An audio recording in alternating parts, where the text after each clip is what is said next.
कि जब ये भक्त जन आते हैं, शादी होती है, फिर खुशी होती है, कोई ठिकाना नहीं रहता, और जब ये चले जाते हैं मैं एकांत में बैठकर फिर रोता हूँ। क्यों रोता हूँ? ये भगवान कहीं इनको कोई वहां काल के दूत डगमग ना कर दें और इन पुण्य आत्माओं को बर्बाद ना कर दें। जब ये ज्यों के तुम वापस आ जाते हैं तो मुझे बड़ी खुशी होती है कि काल के कीड़े से बचे हुए हैं। साध मिले साड़ी सादी होंदी विछड़ दिया दिलगीरी वे, अख दे नानक सुनो जहाना मुश्किल हाल फकीरी वे। कि इस काल के जाल में ये साधना बड़ी टेढ़ी खीर है, फिर भी परमात्मा मदद करता अपनी पुण्यात्माओं की। अब कहा कि पति मिलन की विधि बताऊं, सुन सुरता चितला के, सतपुरुष से कर ले सगाई तो गुरु बिचोला बना के।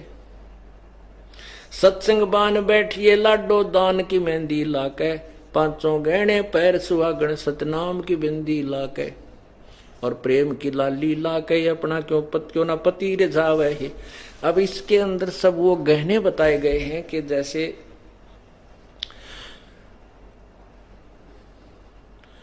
उस पूर्ण परमात्मा से, अविनाशी भगवान से अपना नाता जोड़, और तेरी सगाई करवाने वाला मीडियोकर बिचौला गुरु है।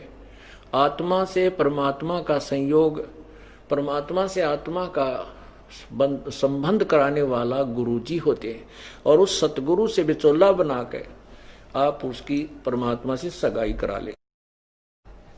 और जैसे बान बैठा करें, इधर रोहतक जिले में विशेषकर, वैसे तो तकरीबन सभी जगह था, वहां कैसे बैठा करते, 7 दिन उस लड़के या लड़की ने अंदर रखा करते, बाहर भी नहीं जान देते थे, उड़ा नवाते हैं, और फिर उसका मटना मसलते, उसने गोरा का साबुन सुबुन तो थे को ना पुराने समय में, ये देसी औषधियाँ हल्दी हल्दी बना के उसको सारा शरीर पर लिपे रखते, तेल तेल लानते, ताकि 5-7 दिन इनको बंद रखो कमरे में, ये थोड़ा गोरे चमके, क्यों धंधा करके काला सावला रंग हो जाता था।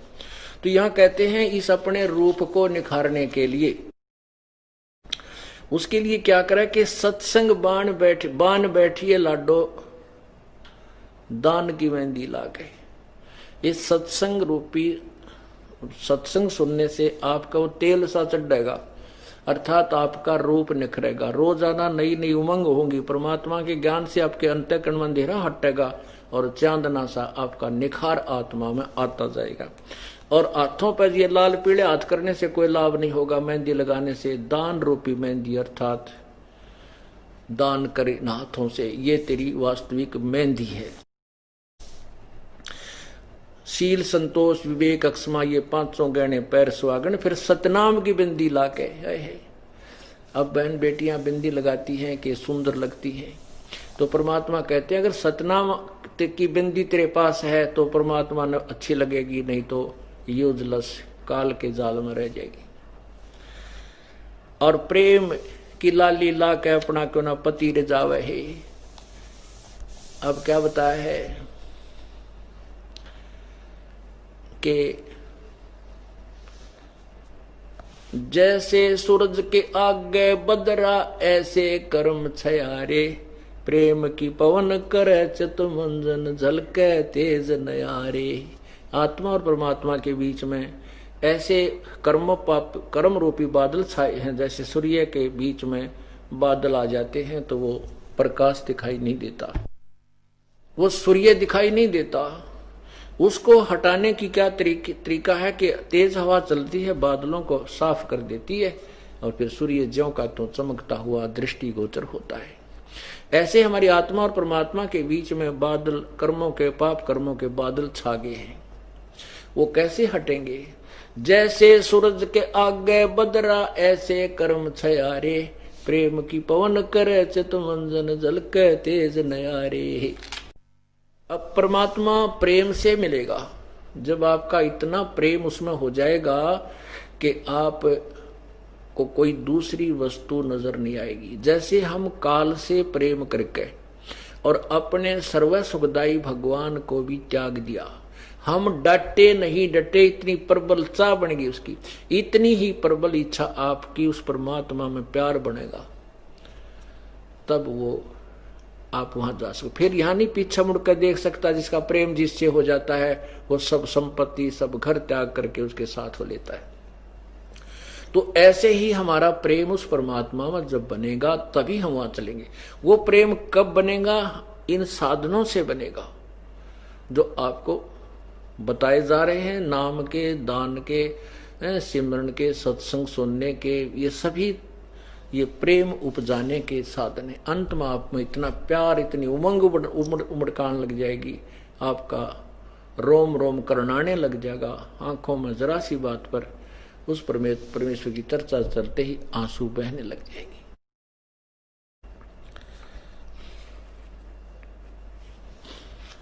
तो क्या बताते हैं कि तब परमात्मा को कि इस जो आप लिपस्टिक लगाते हो ये तो नकली काम है, वास्तविक लिपस्टिक वो लगाओ उस प्यार वाली परमात्मा के प्रति आपका प्रेम उत्पन्न हो, तब भगवान ने तुम प्यारी लगेगी। आत्मा को समझा जा रहा है। जाप अजप्पा जप के अपना दहेज बना लिए, अनहद बाजा बाजन लागे तब खुशी मना लिए। अब लड़की जब प्रसन्न होती है कि ब्याह सगाई होती है, क्योंकि बरात आ गई ना आई, फिर बाजा बाजा, जब उसका विश्वास दृढ़ होता है गाय खुड़का दुड़का होने लग गया, बात बन गई। तो ऐसे ही परमात्मा इस आत्मा को कह रहे हैं कि तू ये श्वास, उस श्वास का जो जाप है अजप्पा जाप सतनाम का, इसको जप के अपने ये धन इकट्ठा कर ले, और फिर आपके यहां अंदर आवाजें आने लगेंगी। ये आपने देखा होगा, इस 2-3 पंथ हैं वो सब घुमा फिरा कर यही छोड़ देते हैं कि कान बंद करो, आंख बंद करो, और फिर एकांत में बैठ कर घंटों तक अंदर आवाज सुनो। इस पिंड में, इस शरीर कहो चाहे पिंड कहो चाहे अंड कहो, इसमें केवल काल के लोक की आवाजें हैं। वो परमात्मा का जो वास्तविक धुन है वो इससे पार है, सतलोक में है। कबीर साहब ने कहा कि अंड और पिंड के पार सो देश हमारा है। हमारे यहाँ की जो आवाजें इसमें सुनती वो नहीं है, एक और अजब आवाज आपको सबसे सुनाई देने लगेगी, जो शरीर से नहीं आ रही होगी, आपको बहुत दूर से आती हुई नजर आएगी, वो महसूस होगी। ये शरीर में सुनने वाली धुन व्यर्थ है। तो कहते हैं वो जो तेरा अनहद बाजा बाजन लागे फिर खुशी मना लिए। जब मान लेना कि पति यानी वो तेरा दुल्हा निकट आ रहा है, अब आ लिया, यानी जो बाजा बाजन लग गया आवाज, तो समझ लेती है लड़की कि अब बात बन चुकी है, वो प्रवेश कर चुका है नगर में। अब क्या बताते हैं, आवे ब्रहा कबीर लेन ने खुश होकर चालिए, और प्रेम की बारिश होने लगे फिर मलमल ना लिए। उस परमात्मा के प्रेम में आपकी रह रहकर आंसू बहेंगे, और सार शब्द का सुरमा घालिए तब पति को भावे। काजल जो आंखों में डालती हैं बहने, कहते हैं उस मालिक ने जब अच्छी लग गई आत्मा, जब तेरे पास सार शब्द का सुरमा यानी वो काजल डाल रखा होगा, क्योंकि सबसे पहले काजल दिखेगा और बिंदी, यानी सतनाम और सारनाम देखेगा वो परमात्मा, और तब आपको पसंद करेगा। फिर उसके लिए क्या बताया कि आदिन्नी की मांग बरा ले चलिए नाड़ झुका के, और संत समागम बरात्री वो ले जावेगा ब्याह के। अब आधिनी नम्रता साधु का भगत का पहला गहना होता है, लक्षण होते हैं, नम्रता रखे। आदिनी की मांग बरा ले चलिए नाड़ झुका के, ऊपर न मुंह करके तो ऊंट चला करते हैं, अहंकार करना, ऊपर को मुंह करके चलना, अहंकारी बनना। और ये संत समागम बारात है इस आत्मा की, वो परमात्मा ऐसे ही तुझे ब्याह ले जाएगा, अर्थात वो अपना लेगा, आपको अपनी समझ लेगा। यही आने से ज्ञान निखरेगा।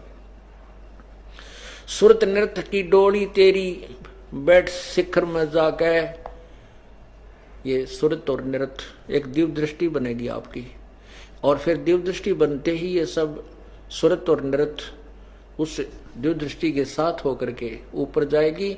और काल ने बहुत भ्रमणाएं फैला रखी हैं, बहुत ज्यादा आगे हजारों लाखों मार्ग बना रखे हैं। तो वहां एक ऊपर से जब हम चलेंगे यहां से, एक ऊपर से मकड़ी जैसा तार आएगा।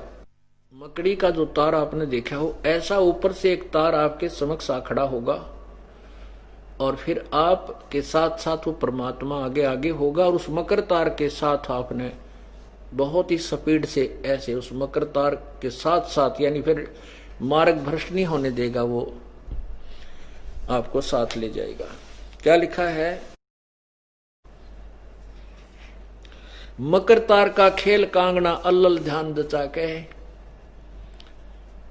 उस मकर तार को मत छोड़ना, ये तेरा कांगना खेलना। पहले खेला करते कांगना, हमने देखा तो उसमें कुछ रखा करते, उसने वधू पहले उठाना चाहती है उसका जिसके साथ कांगना खेल रहा वो अपनी तरफ, तो कहते हैं तू अपना झपट के उस मकर तार न पकड़ लिए और फिर पार हो जाना, विजयी हो जाना। बैठ विश्वास सेज बिछा कर शब्द छह लावहे, कि इस मार्ग में फिर अविश्वास नहीं होना चाहिए। आपको प्रमाण पूरे मिल गए, सब शास्त्र प्रमाणित हैं, सब उन महापुरुषों की वाणी प्रमाणित है जिन्होंने भगवान पाया कि ये विधि है, ये नाम है और यही प्रमाण है। अब तू विश्वास रखना, डगमग मत होना, इस विधि से तू परमात्मा पावेगी, फिर वो परमात्मा तुझे लेकर जाएगा, अर्थात अपने पास बुला लेगा। अविश्वास मत करना। दिव्य दृष्टि से देख लिए तू अपने पति का सेरा, सुन शिखर में श्वेत महल है जहां तेरे पति का डेरा। इन त्रिलोकी यारों को भूल बावड़ी, इच्छा बीज भस्म हो तेरा। इन यहाँ के इन भगवानों से अपनी आस्था कति हटा ले, अपट जाएगी। गीता जी अध्याय नंबर 2 के मंत्र नंबर 53 में स्पष्ट किया है कि अर्जुन, जब तेरा जिसमें तेरा मन नाना प्रकार के भ्रमित करने वाले शास्त्रों से हटकर, ज्ञान से हटकर एक तत्व ज्ञान पर आश्रित हो जाएगा, तब तो तू भक्त बनेगा। फिर लिखा है कि अर्जुन, जब जैसे बहुत बड़े जलाशय की प्राप्ति के उपरांत, बहुत बड़े जलाशय की प्राप्ति के उपरांत जिसमें उस छोटे जलाशय में जैसी आस्था रह जाती है,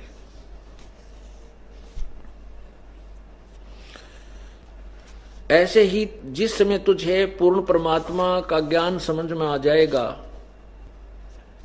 तो उस समय जब तुझे पूर्ण परमात्मा की महिमा का परिचय हो जाएगा, तत्व ज्ञान के आधार से जब तुझे ये ज्ञान हो जाएगा, तो उस समय पूर्ण परमात्मा की प्राप्ति यानी गुणों से परिचित हो जाने के बाद जो अन्य भगवान है, जो ब्रह्मा विष्णु महेश ब्रह्म पर ब्रह्म मैत्री, जो आस्था रह जाएगी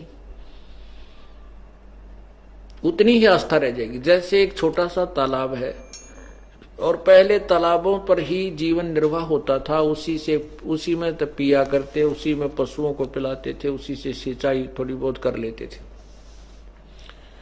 और वो तालाब यदि एक वर्ष वर्षा ना हो तो वो सूख जाता था, तो उस पे आश्रित सभी प्राणी पीड़ा से पीड़ित होते थे, तंग पाते थे। वो सफिशिएंट नहीं था, फिर भी बुरा नहीं था। और फिर ऐसी बहुत बड़ा सरोवर झील मिल जा, लेक, जिसमें 10 वर्ष वर्षा ना हो तो भी पानी समाप्त ना हो, जल समाप्त ना हो, तो वो मिल जाए उस व्यक्ति, उन व्यक्तियों को जो एक छोटे से तलैया के ऊपर आश्रित हैं, तो फिर उनकी आस्था वो अपने ताम जाम ने सारे न ठाकर उसके किनारे जा बस्या करते, वहां छोड़ देते थे।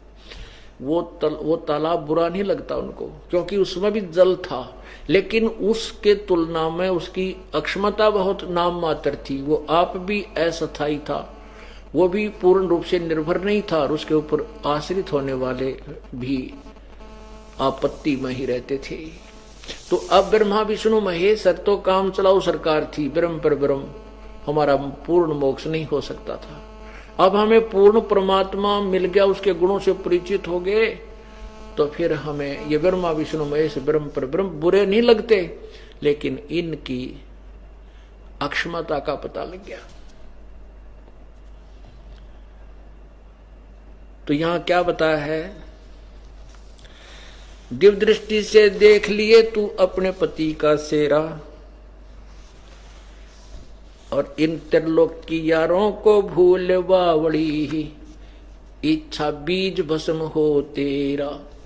इन तीन लोक के भगवानों अन्य देवताओं से आस्था त्याग दे, फिर तुम्हारा इच्छा भस्म, यानी इनमें आस्था ही नहीं रहेगी, तेरा जन्म कैसे होगा हमारा। जहां आशा ता बासा हुई। और इस तत्व ज्ञान से ये बिल्कुल साफ हो जाएगा, यहां आपकी आस्था किसी वस्तु में नहीं रह सकती जब आपको तत्व ज्ञान हो जाएगा। और फिर सिमरन, इतना अद्भुत सिमरन है कि एक श्वास का सिमरन कर लिया तो भी कितना कीमती है। और दिन में परमात्मा को पता है ये आत्मा कितना भजन कर सकती है। काल ने ऐसा जकड़ रखा है इसको, 24 घंटे इंजेक्शन ला देता है, 1 2 4 इंजेक्शन रोजाना लगा देता है। किसी को कोई बीमार, कोई किसी कारण से परेशान है, कोई किसी कारण से, कोई किसी कारण से, तो वो क्या सोचता है कि देखूंगा कैसे वजन करवाएगा ये परमात्मा जब आओगा, इनसे देखता हूं कैसे वजन कराएगा, इनको ऐसा पीड़ित कर दूंगा भगवान की तरफ रुचि नहीं बनेगी। और परमात्मा कहता मेरे पास वो जड़ी है कि इनसे वजन भी करवाऊंगा, और इनके जो इंजेक्शन तू लाओगा उसका जो है एंटी रिएक्शन इंजेक्शन मेरे पास है, वो तेरी इंजेक्शन खत्म कर दूंगा। तेरी जो एक्शन है तेरी दवाई का वो नहीं होगा। अर्थात ये दुखी करता है परमात्मा, आपको सुखी कर देगा, आपके वो दुख निवारण कर देगा। और फिर हमारे को परमात्मा इतना सुखी नहीं करेगा जितना तुम सोच रहे हो। सुख का मतलब ये नहीं है कि आपको पीड़ित रखेगा, नहीं, छोटा कुछ ना कुछ थोड़ा बहुत कष्ट जो आपको देना आवश्यक समझेगा।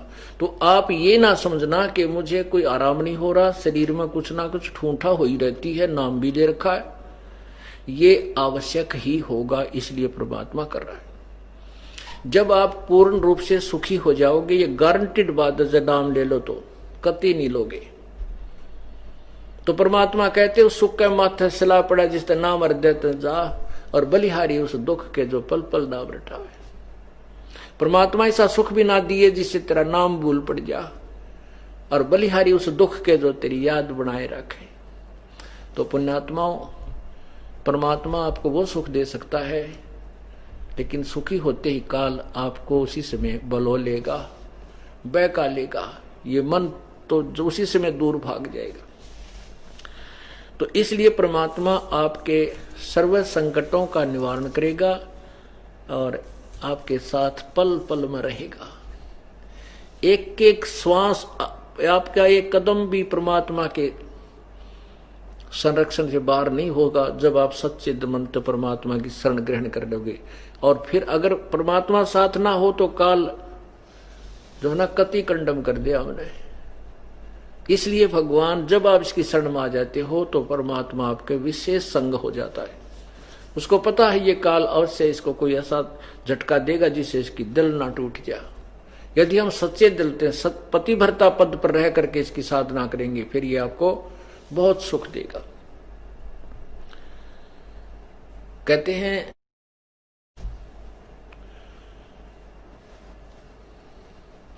पतिव्रता जमी पर जो जो धर है पाँव, समृत झाड़ू देत है ना कांटा लग जावे। पतिव्रता यानी जब हम अपने एक परमात्मा कबीर परमेश्वर पर तन मन धन से आश्रित हो जाएंगे तब हम पतिव्रता होंगे, हम अव्यभिचारी होंगे।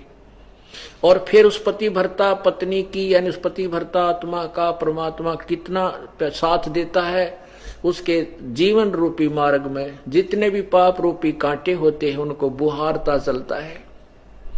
पतिव्रता जमी पर जो जो धर है पाँव, समर्थ झाड़ू देत है ना कांटा लग जावे। कि मेरी प्यारी आत्मा को इसके जीवन के सफर में कोई दुख ना आ जाए, या वो आगे से आगे तेरे पाप रूपी कांटों को साफ करता चलता है। आपको पता भी नहीं।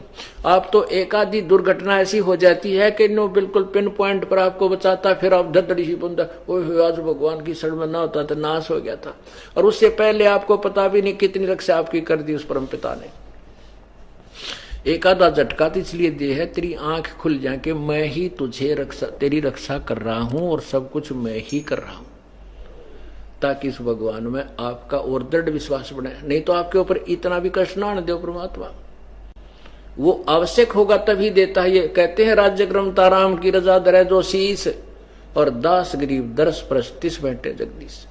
अब हम ऑपरेशन थिएटर में आगे हैं तो हमने उसमें कोई अपनी नहीं चलानी चाहिए, वो तो डॉक्टर ही करे जो करे, बस आंख मीच कर लौट जा। डॉक्टर कभी अहित नहीं करेगा। ऐसे ही हम परमात्मा के इस ऑपरेशन थिएटर में आगे जहां जन्म मरण का रोग कटेगा, तो ईब हमने अपनी नहीं चलानी चाहिए, समर्पण कर देना चाहिए डॉक्टर कबीर परमात्मा को। बोलो सतगुरुदेव।